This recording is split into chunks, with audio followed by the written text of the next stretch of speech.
ఈ వేపపిండి ఈ మూట్లు వచ్చేసి అంతా ఎరువు మట్టి అన్నీను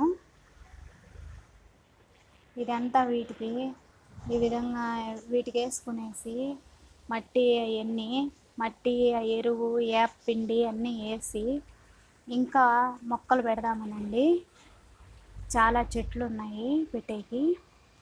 ఈ ఆకుకూర మీకు తెలుసా అండి? ఎంత ఫ్రెష్గా వచ్చిందో చూడండి, ఎంత బాగున్నాయి ఆకుకూరలు.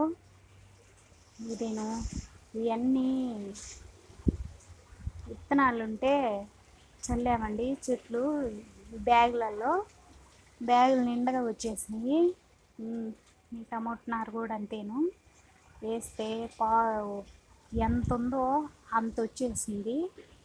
ఎన్ని చెట్లు వచ్చినాయో చూడండి ఒక బ్యాగులో. ఇది చూడండి, బీన్స్కాయ అండి. బీన్స్కాయలు చూడండి ఒక్కొక్కటి ఎంత పొడుగు ఉన్నాయో. చెట్టు ఎంత పైకి వచ్చిందో చూడండి. ఇవన్నీ ఇంకా అంత పొడుగు వచ్చేసింది. ఇదంతా ఏ విధంగా నాటిపోయి మొక్కలన్నీ కూడా చూడండి ఇవన్నీ వచ్చేసింది. వీటికి మాత్రము ఇంకా బెండ చెట్లు ఇవన్నీ వేయాలండి. వీటికి ఒక దాంట్లో అయితే ఫుల్ చేసేసాం కదా. దీంట్లో మిరపనారు, టమోటా చెట్లు అన్నీ నాటాం కదా. దీనికి కూడా ఉండే ఎరువు అంతా పోసేసి ఈ రెండు ఉన్నాయి ఖాళీగా, ఈ రెండిటికిను ఎరువు పోసేసి మళ్ళా ఈ పిండి ఇవన్నీ చల్లేయాలండి.